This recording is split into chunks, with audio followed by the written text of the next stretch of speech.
Kurt, this is the final PBT Extra of the regular season of the NBA.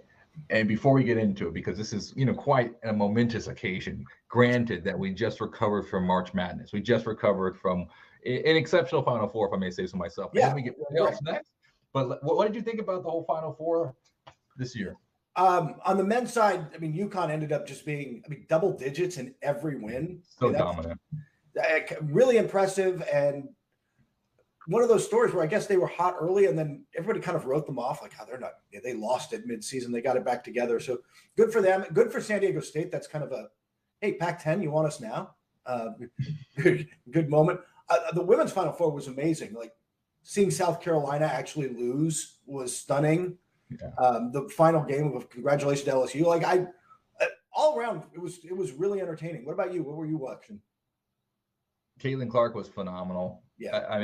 To think that we get another year of her in college is just awesome. That's basically my biggest takeaway from the Final Four. Congratulations to all the champions, but man, I can't wait for another year of Caitlin Clark. By the way, Caitlin Clark, but that final game, 9.9 million people, outdrew all but 6 of the Thursday night NFL games this year. Like it drew a huge crowd, which is it's momentous for women's sports and women's basketball that drew those kinds of numbers.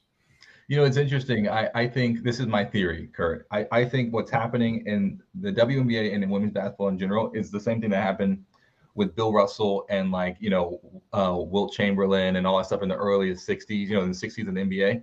You had they established this viable product in the league and the great rivalries, right? To me, that's Sue Bird and Diana Taurasi, right? Like everything that they did at the WNBA level, and now the league just celebrated the 25-year anniversary. They just did all of that. Now this next generation, of like Asia Wilson, that to me with the Las Vegas team and the New York team, Aces Liberty, that rivalry is in my mind, it could be like Magic, Magic and Larry, and then you have the next generation of college players like a Caitlin Clark, where now it's like that's kind of the excitement of of the next generation. Boston's going number one, right? Like Boston is. Yeah, yeah. So that's why I think it's so interesting is this moment in college sports and the WNBA. I think we're squarely in the 1980s, for like the NBA period, if you will do a comparison, which means then we're going to get a Michael Jordan soon. Which is like, that's when it's going to hit the stratosphere, where it's like unbelievable, global superstar, $1 billion brand, I think we're getting very close to that moment in women's basketball. I don't know who it's going to be yet. Yeah. And start paying them, I guess we'll get to, but it's but also on the NBA side, and women's basketball side coming out this week, the new Hall of Fame class is out. Yeah. It became official. And that is a stacked class, Corey. Yeah, just a couple names, Coach Popovich, Tony Parker, Becky Hammond. I had to leave with all the Spurs people, Pau Gasol. Then you have Dirk Nowitzki, Dwayne Wade, and the list goes on. And that's just like, you're kind of like running out of fingers. Like, man, that's an amazing, amazing, amazing class. And I remember when they came out with the nominees, Kurt, I called my dad and I was thinking, there's just like, they're going to let everyone in, right? Like, this is going to be the biggest class. Like, how are these people not going to get in? It's unbelievable, the talent here that they all came up with this at the same time.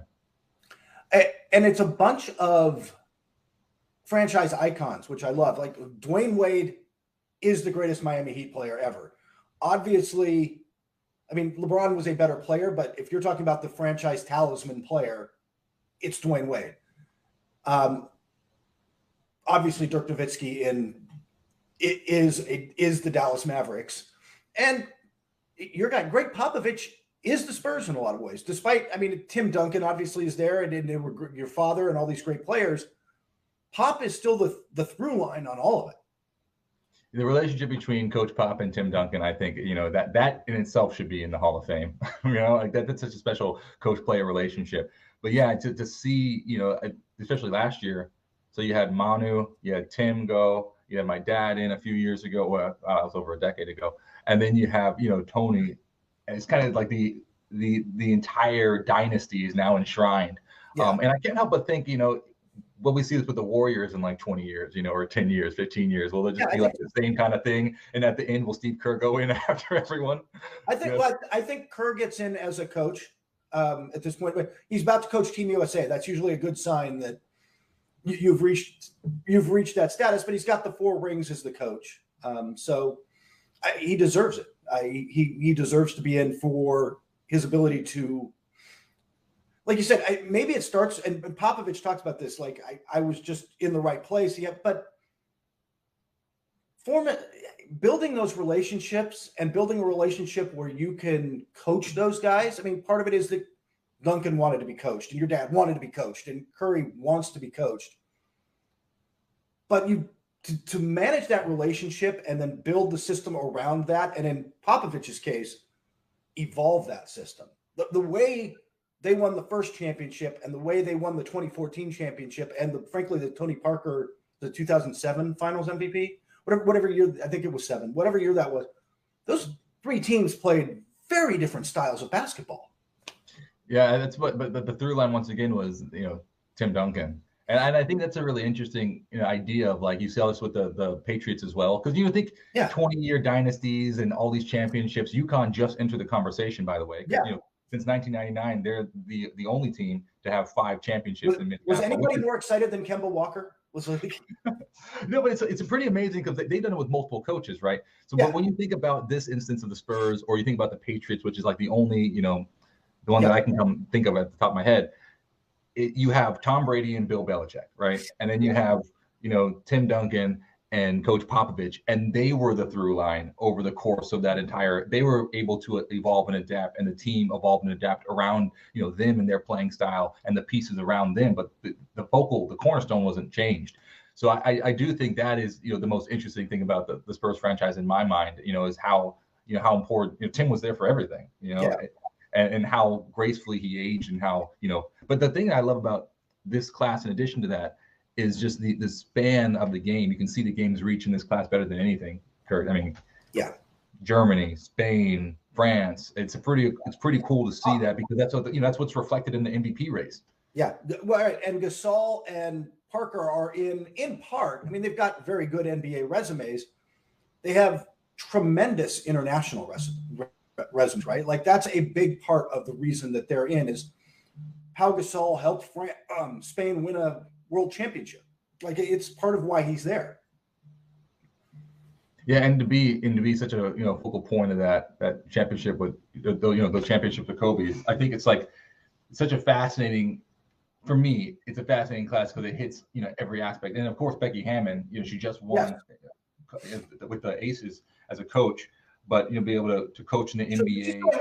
She's going in as a player where she was a 5-time All-NBA, All-WNBA. Like, she's all-star. Like, she was a great. She was an absolute baller as a player. But I'm saying, just to think about, like, the whole aspect of how she's had success at every level is pretty amazing to me. No, she deserves to be there.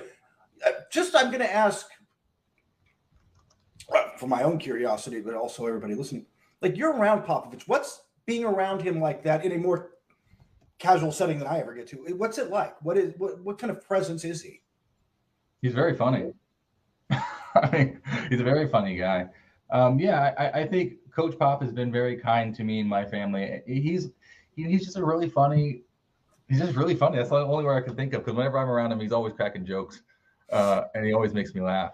But it's hard to kind of describe Coach Pop. I never got coached by him, so I don't know what he's like as a coach. But, like, to have that kind of, I think he has a very gentle spirit, I would say, which is interesting because it's obviously it's not what you would see on television. But Coach Pop he's a very gentle man, and he's also very wicked funny, and but he's strong in his convictions, and I think that's something that I really admire about him, is he's a man of integrity who is both strong and gentle, if that makes sense. Yeah. And I think that's it's a pretty amazing quality to have. We also have huge news on the CBA front. After multiple delays, it's done. What were the biggest takeaways for you, Kurt? I think there are a few big things. I mean, they're going to change how the NBA, how we see how things happen in the NBA and championship teams. Part of it was, Corey, it really was the owners and players. I mean, there's always acrimony in a negotiation, but they got along pretty well. They actually had a before they really kicked this thing off, the head of the players union had everyone over to her house for a big barbecue and basketball event, and and they had, cornhole and games in the backyard and stuff with Adam Silver, with everybody there, just because it was more amicable that way. They weren't really going at it. A lot of the fighting was honestly between the owners, and that's the one I think the biggest thing that comes out of this is that there's now more restrictions on teams doing big spending. The Clippers have largely just ignored the spending limit. The Warriors have kind of ignored the luxury tax before they made all these trades because it didn't work out. The Nets kind of ignored the tax.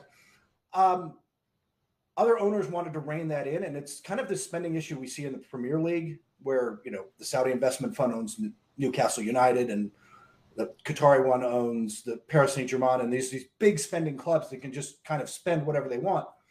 They wanted to rein that in a little. And so now if you're 17.5 million or more over the luxury tax line, a second apron, it's going to be really hard to add to team or players around your team. You're not going to have access to the mid-level exception. You're not going to have access to the buyout market. You can't send out more money or bring back in more money in a trade than you send out. And there's some other restrictions that are really going to make it hard to build a team. Like, you can re-sign your players. The Warriors can re-sign everybody, or in this case, Cleveland can re-sign everybody because they got all these great young players. But once you get over that apron, it's going to be harder to put players around them. And so you're going to be you can't live above that tax line the same way. And Draymond Green was unhappy about it, partially because the Warriors are already over that number for next year, and he's due an extension. Mm-hmm. So it's going to hit him in the pocketbook directly. But I think it's going to be interesting, Corey. I mean, do we like owners that push it like that and kind of are willing to spend, or are we better off with a more balanced system? Yeah, you could argue.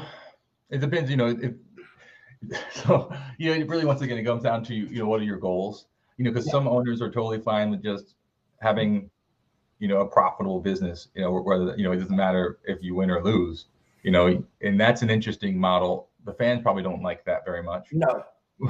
but they don't sell it that way, but there are I'm not going to name names, but there are very much owners who are happy to do that. Yeah, and it's a show, it's a venue, and it's like like a theater or anything else. Like you have venues, and you have an act or a show, and you can book X amount of nights, and look at ticket revenue, look at concessions, look sponsors, do the TV deal. If you look at it as a business, then some people are happy to do that. If you want to look at like the competitive fair play as far as who has a chance to win, this is something that keeps coming up over and over and over and over again, is the teams willing to spend generally have a competitive advantage, right? And that's just kind of how it is. So I understand the concept of what you're saying.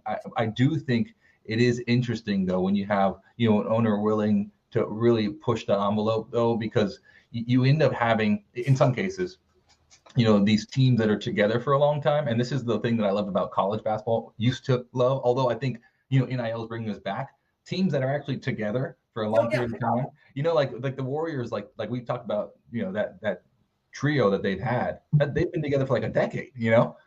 And I know they're deep in the luxury tax, but it's pretty amazing that they have such fantastic players together for that long, and what that means for a community. So I do love that. Yeah, I agree, and I think part of this too is a shift in where things are. When the reaction from a lot of people inside and outside Charlotte, when it was announced Michael Jordan was selling the team, was not good. Michael Jordan's gone, but this is good for the franchise because they needed to upgrade in expenses. They need practice facility upgrades and some other stuff around, and more spending on scouts and more spending within the organization. And there's levels of rich, and maybe Jordan wasn't spending that money, and his current ownership group wasn't, and the new owners will, and that you need to do that if you want to be competitive. It's the first thing Steve Ballmer did when he took over the Clippers. New practice facility, upgrades to all the training equipment, new training staff, more coaches, way more scouts. We're gonna bulk up our staff and make this a different kind of organization. Now, it needed it after Donald Sterling and his, we'll politely call it frugal ownership run, but like that matters. So I think it's kind of interesting that you're seeing this interplay among owners, but the players get out of this. Hey, they more money to spend on the lower end. The mid-level exception goes up. The room exception goes up. I think a kind of quietly a big one is that the player licensing fees, which is like $160 million a year, it's now split between owners and players. It's going to be like $2.5 million in cap bump per team just with that. Like, that's a lot more money coming into the system. And another thing I think is really fascinating to me is the one and done rule, Kurt, is still in place, because there was a time when there was real momentum. You know, that's what the reports were coming out. Where, you know, you hear talk around the league, perhaps there was more momentum, and you know, it's interesting because a couple things. You know, I always like the NIL angle of it, but you know, a lot of these guys stay in college. You know, the facilities at those high level D1 places. Oh yeah. You know, like you're basically living like a professional athlete versus going overseas or being in the G League. You know, you can make, you know, more money potentially. You know, in college, you don't have to worry about all that stuff, getting cut and all that jazz. I think that the soil to develop and grow as a young talent is just more fertile in college than at that, you know, that kind of purgatory in professional basketball. But I would love to hear what your thoughts are on the one and done, because do you think it is beneficial that the league keeps that in place? I think it's beneficial for the parties that have to decide it shouldn't be there. Like, I don't think it's great for the colleges necessarily. I mean, although I think you're right, the NIL changes that, especially with Drew Tomei at Gonzaga, right? Like, oh yeah, you know, okay, borderline first round pick. He's going to make a pro team. He's going to have a chance, maybe making more money, living a good life, and like you said, in college, than he might at the NBA. If you're coming through next year and you're, I don't know, Brandon Miller, ignoring all the off the court issues. If you're a guy who's going to go top 5, then jump, right? Like you just want to get on the track to the big contracts in the NBA as fast as you can. But if you're and making much bigger money, but if you're not that guy, if you're, you know, the center of Purdue, whose name suddenly escapes me, like, Zach Edey, yeah. Are you better off in college? Like, it's a good life, and you're making this NIL money, and you're doing this, and then hey, you'll make it to the pros, and you'll play for years. But I think it's a different situation. I think but the players had no interest because you're taking away roster spots from veterans. The owners don't want it. They don't want the risk of drafting high school kids. So there wasn't nobody at the table really wanted it gone. Is the problem. Yeah. So outside of maybe Adam Silver, who sees a fairness issue. But it is interesting because, I mean, because we've talked about this a ton. When you talk about the draft, at some point, it's like, yeah, I mean, because, you know, you're drafting you're scouting 18, 19-year-old kids, you know, and they have so much. Just think about the body maturing over the next few years. You don't even know what they're going to look like when they're 25. You know, just from like a physical standpoint. So you're investing, you know, millions of dollars in these unfinished, you know, products, and you're like, you know, I don't know, you know, what I'm getting. So yeah, I can understand, you know, the hesitancy, but I do think it's interesting that there was a complete flip there, just from almost a year ago to now. I thought that was very, very fascinating. Yeah, I think that I'm wondering how much of that was Adam Silver driven. So it's kind of interesting. The other thing I want to bring up is, you know, the CBA, they tied games played to some of the honors, and that's pretty big because you look at, let's say, the number that they have, by the way. So there's 82 games. You have to play 79.2% of the season. So that's 65 games, right? If the rule is right as it is right, if the rule is what it will be, right? You look at right now in the NBA, Damian Lillard, Steph Curry, LeBron James, Kevin Durant, John Morant, they would all be ineligible for All-NBA because they played less than 65 games. What are the implications of this rule? You know, it's going to be interesting to see how that impacts guys, because on one hand, they're trying to limit load management, but Corey, isn't the horse out of the barn or whatever horrible analogy I wish to use there?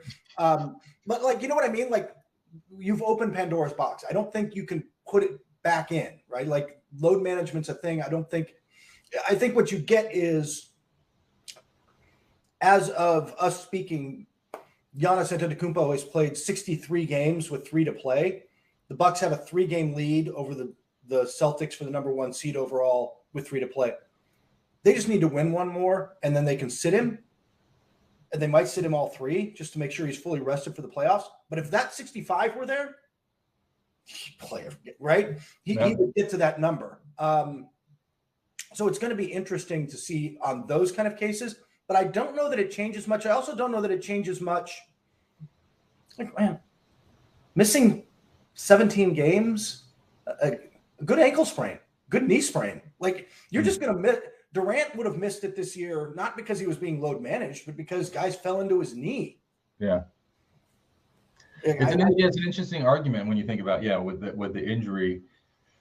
Injury. But this is back to this whole, remember we talked about before with All-Star. If you don't play that many games, you deserve, if 30 games, you deserve to be an All-Star versus other people who have played more. And that's kind of, I think beyond just honors, right? And of course, there are levers in your contract, which if you hit All-NBA or if you're MVP, there's escalators. So we're talking about money as well, which is very important to mention.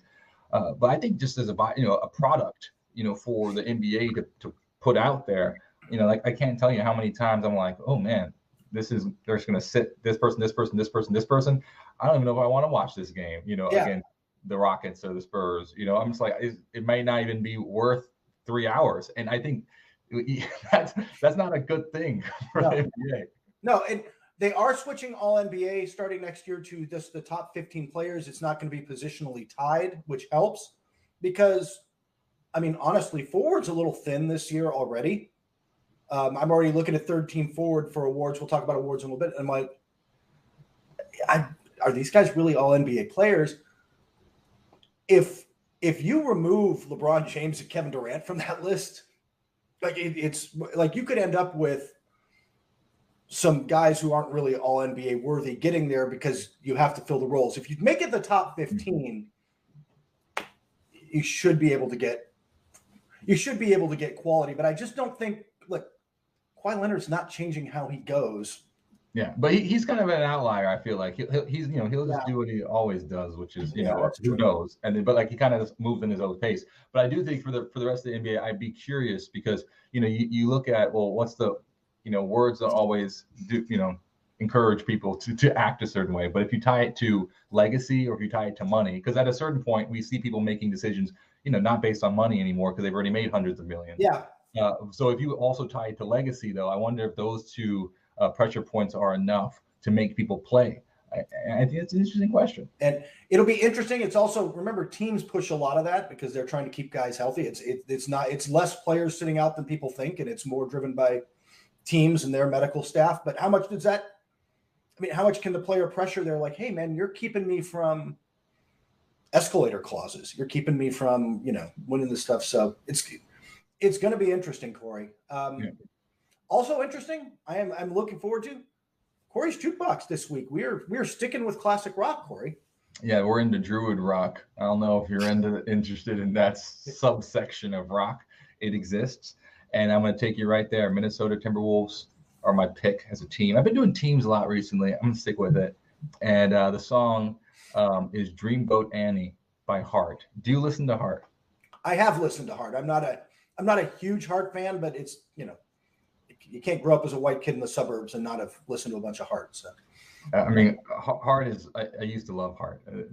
So the reason I wanted to pick this song, though, in addition to my, worming through classic rock and all rock at the current moment, I thought it was interesting. If you think about like where the Timberwolves are right now, we talked about it. I told you I had the interaction with a Minnesota fan last year where they were very hopeful and optimistic about this team, and the direction it was going. At a certain point, though, I wonder when reality hits, and I wonder at what point, how long the team is going to wait, for this dream to become a reality. And I kind of wanted to pick Dreamboat Annie because the whole song's about like a daydreamer, and you don't know when she's coming back. You don't really, like, no one knows her. All these sad faces painted over, these magazine smiles.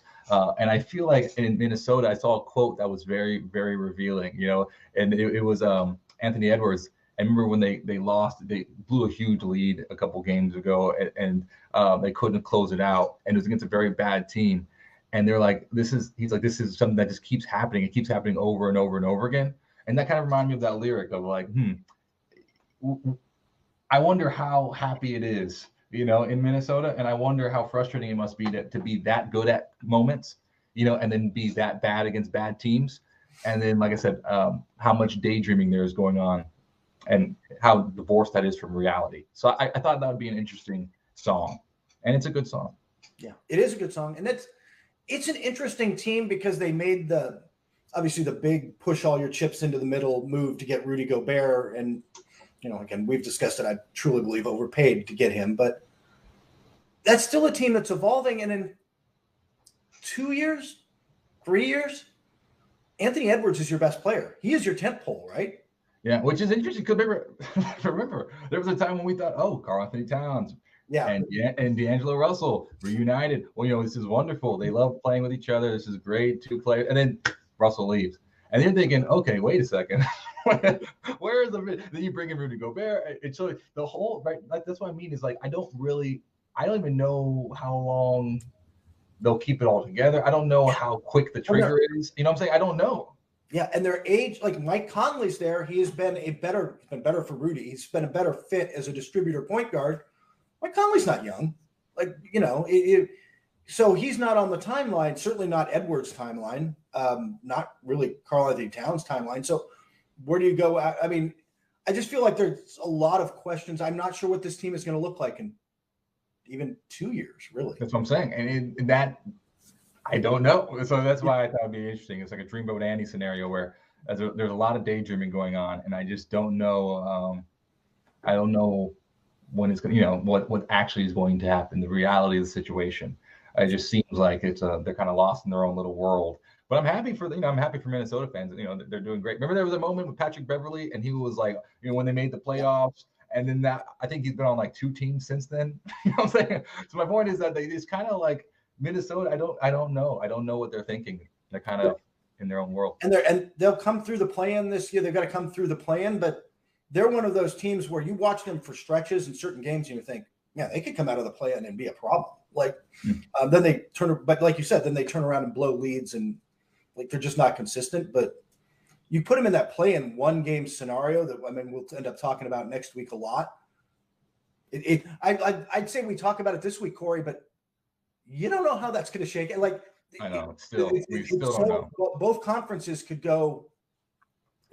I mean, anyway, so there's no way to talk about matchups yet, so it's going to be. So that's Corey's jukebox. So now on to Kurt's corner. We hinted at NBA awards. What do you want to focus on? Which ones? I need your help on some of these, Corey. I've got my ballot due next Monday, and I'm normally a guy who likes to put that ballot in about a day early, just for fear of technical glitches. Like, Mm-hmm. I don't know if I'm going to this year. Like, I'm really struggling with some of this stuff, and may wait till a little closer to the last minute. MVP. Yeah, that one's hard. Yeah, I will take. I'm leaning Jokic right now. Sorry, I'm leaning Embiid right now. Oh, I was leaning Jokic. I'm leaning Embiid, but and this was before the 52-point, this masterful outing against the Celtics on Tuesday night. But honestly, 2 days before, I probably would have said Giannis. Like, I'm not sure where I'm going to go. I know Giannis. I remember I was watching a Bucks game a few nights ago. I can't remember who they were playing. And I was like, first of all, he's still unstoppable. I mean, still unstoppable. It was 4-on-1 on one possession. Yeah. And he was still scoring at will. And then I thought, okay, well, let me just double check his stats again. 31.1 points per game, 11.8 rebounds, and 5.7 assists per game for the season. And like you said, where are they? Where is the team in the standings? Yeah, and they are your number 1 overall seed for the season, and he had to take on a bigger load. Middleton missed a bunch of the year. Yeah. So like that, understanding his ability, one, to always perform, and to me, that's huge because an MVP, We can talk about what does most valuable mean, etc. Yeah. But to me, an MVP plays, right? And they play at a certain level, an elite level, against all competition, good or bad, right? Every single night. And they're still unstoppable, right? And they lift their team up. Yeah. So to me, Giannis checks all those boxes. And a couple of days ago, I would have agreed with you. But I, for some reason, I remember, earlier in the season when I told you, Kurt, I was like, Jokic could probably do a three-peat. And I had to revisit his stats again because I was just thinking, this Denver team, they took another leap forward. I understand they're not number one overall seed, but they're still number one, in the West, and they took a leap forward. His points per game isn't up there with Embiid or Giannis. Giannis, as I mentioned, Giannis is 31.1, and Joel is 33.3. Jokic is 24.8, but he's doing essentially a triple-double, 24.8 points per game, 11.9 rebounds per game, and 9.8 assists per game, and the team got better? Yeah. To me, I'm like, that's most valuable. That's what you do, It's like, that's it. Yeah. I'll tell you the other thing I'm struggling with on that ballot, and by the way, I'm leaning Embiid, and I'll tell you next week what I'd cast because it could be different than Tatum will be 4th. 5th, Luka Doncic or Shai Gilgeous-Alexander? Luka. I'm leaning Luka, but Shai has made it a conversation. And but I feel like that was the same question. Remember, I don't know. I mean, Oklahoma City is not. Yeah, I know Dallas isn't that great either right now. But I guess it's an interesting conversation. I go Luka though. I'm leaning Luka, but yeah, it's I'm at least stopping to think about that one. I'll tell you the other one I'm really struggling with that I didn't think I was going to. I was kind of Jaren Jackson Jr. is your defensive player of the year because he has been so impactful to the Grizzlies defense. And he's got 3 blocks a game, and he has been the best permanent defender this season. The problem is, for me, as I started to really dive into this, Brook Lopez is very impactful in Milwaukee. He has played 16 more games, more than 600 more minutes, and defended 800 more shots than Jaren Jackson Jr. So who is the more valuable defender to his team? Is it Jaren Jackson? And I genuinely don't know which way I'm going to go on this yet. Is it Jaren Jackson Jr. who's been the better player and lifted his guys up, or is it the guy who's been there more? Like how much does being there matter for this award? Because I think it does. You can't be an elite defender and not be on the floor. And Jaren Jackson Jr. does that not only by, he missed games, but also he's been in so much foul trouble. He's just missed time within games. He still played 61 games, though. So remember, we're talking about these all postseason awards. I know he probably would have just missed the 65 games. That's going to in the future. This is another one where if that had been the thing, would they have brought him back earlier? Would he have played through some stuff? Like it'd be interesting to. Yeah, I personally, I see what you're saying. I think that Brook Lopez, like you said, has been sensational. Sensational all year long for the Bucks. So it is hard, and they're the best team. So this is kind of like the whole Marcus Smart equation, like we just saw this last year. Best defender, the cog on that team for the best team in the NBA. Where do you go? So I think that's a very strong argument, actually.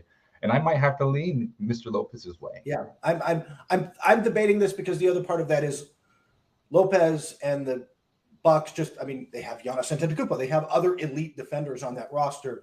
They certainly don't in Memphis. Dillon Brooks is a good defender. Bane can defend a little bit, but you're asking a lot more of your back line there.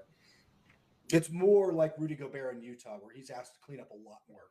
Yeah, a lot more messes than Brook Lopez is. But Brook is.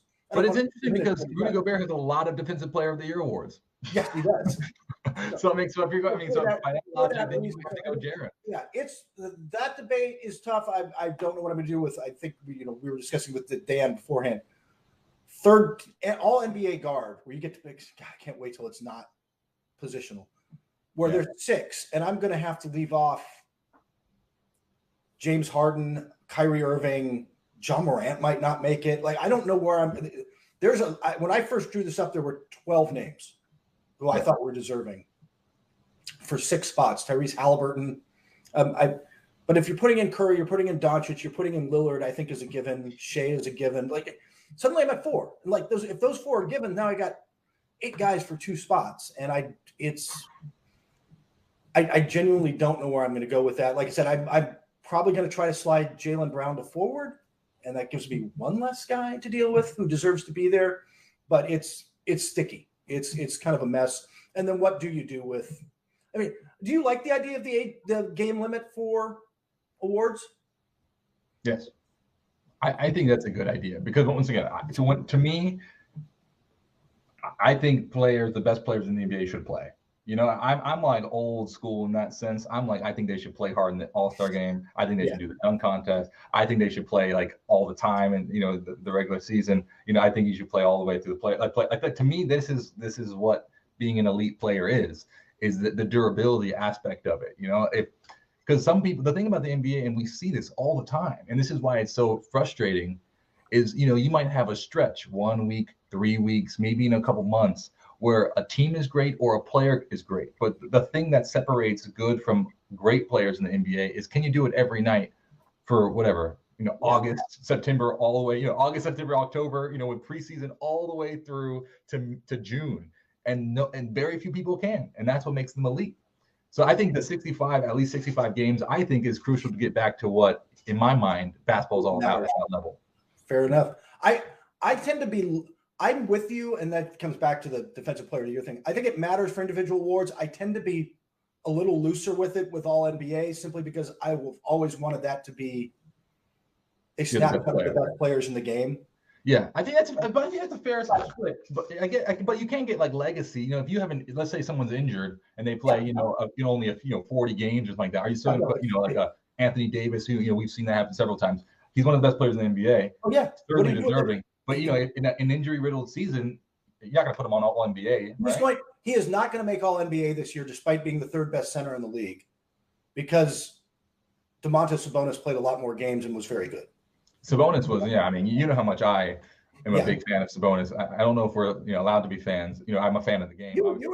We should be fans. I think you should be fans of players, right? Like, if it's funny, I don't want to name drop with these elite basketball writers I've had this conversation with, of like not becoming jaded, not becoming too callous about, well, I've seen that before. Like, this is amazing stuff, man. And if you don't enjoy watching John Morant play basketball, then maybe you shouldn't be in this game.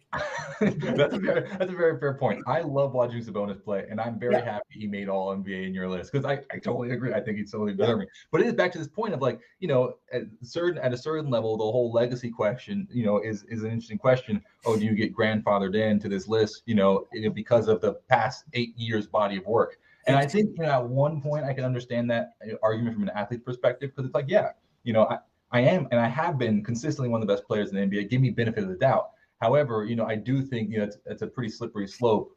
And I do agree. I think, you know, if someone like Shai Gilgeous-Alexander is playing at that level, and he certainly is, then give him that opportunity, you know. So that's kind of, it's almost like a what have you done for me lately thing. And I understand that's not the greatest way to approach, you know, any type of job or relationship. But in professional sports, that's how it goes. That's how the bird flies.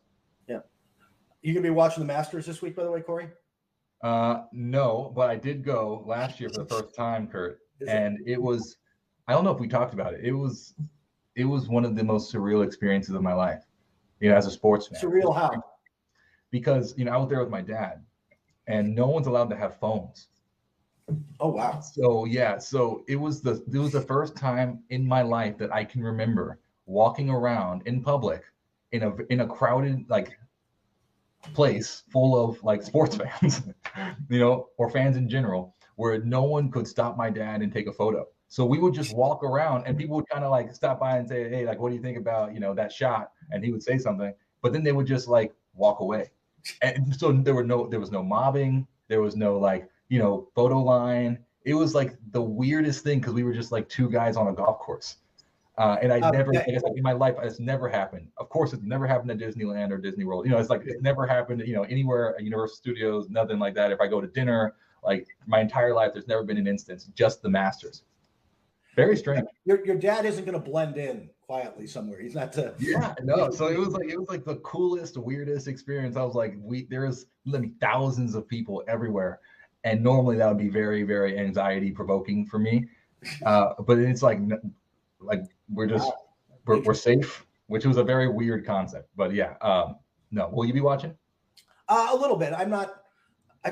Funny thing is, I like golf way better on TV than actually playing it. Like, so yeah, I'll definitely watch some of it. But I'm so overloaded with NBA. I mean, the games Sunday are going to matter, man. Like, yeah. I'm going to be knee deep in, Pelicans Grizzlies. No, it's Pelicans Timberwolves on Sunday. The game could end up mattering a lot in seeding, and so I think my wife will be very thrilled to spend Easter Sunday watching Pelicans. A lot of NBA basketball. To wrap up, we always do a fun segment, and there's it's an interesting question. Baseball season just started. I don't know if you're into baseball. Yeah, I am. And so one of the coolest things about baseball and softball, in my personal opinion, is the walk-up song.